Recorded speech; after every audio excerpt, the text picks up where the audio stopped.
Hello and welcome. In this video, we're diving into the fascinating world of infinite series, a fundamental topic in calculus.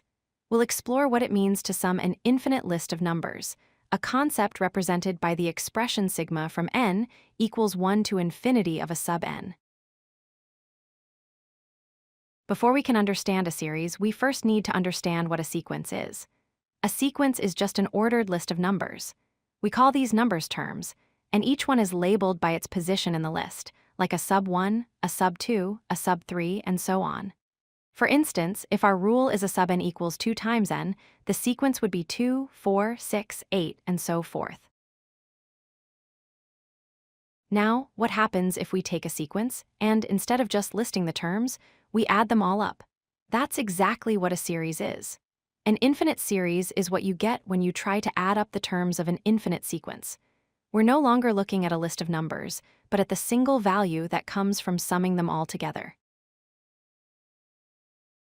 Writing out a long sum like a sub 1 plus a sub 2 plus a sub 3, and so on is tedious. To save space and time, mathematicians use a compact symbol called sigma notation. The large Greek letter sigma means summation. The number below it tells us the starting index, like n equals 1. The number or symbol above it tells us the ending index, which for an infinite series is infinity.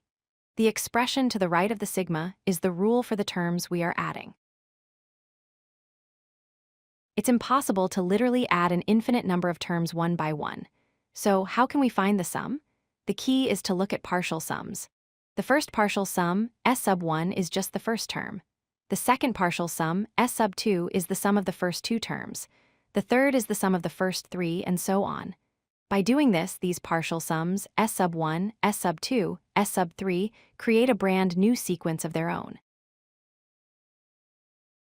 The central question for any infinite series is whether its sum settles down to a specific number.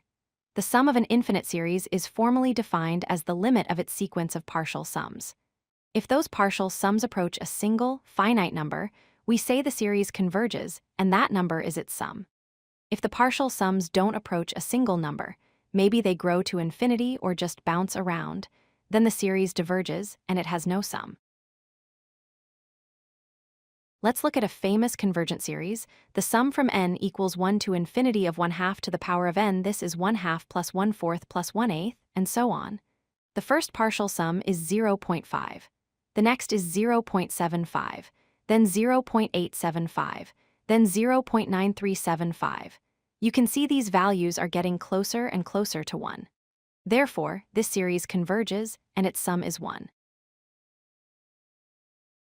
Now let's consider the harmonic series, 1 plus 1/2 plus 1/3 plus 1/4, and so on. Here, the terms are getting smaller and smaller, approaching 0. You might think this series would converge, but it doesn't. The partial sums just keep growing forever without any bound.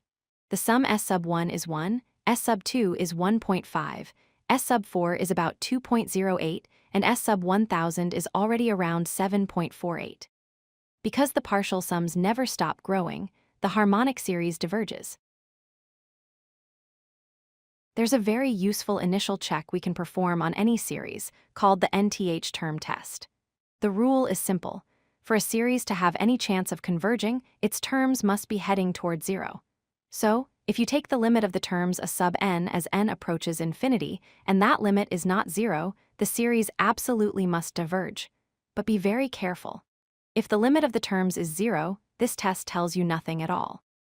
The series could converge, or it could diverge, like the harmonic series we just saw. Let's summarize what we've learned. An infinite series is the sum of the terms of an infinite sequence. To find its value, we create a new sequence of partial sums. If the limit of these partial sums exists and is a finite number, the series converges. If the limit does not exist, the series diverges. The entire process follows a clear path. You start with a sequence, you calculate its partial sums, you find the limit of those partial sums, and that tells you if the series converges or diverges.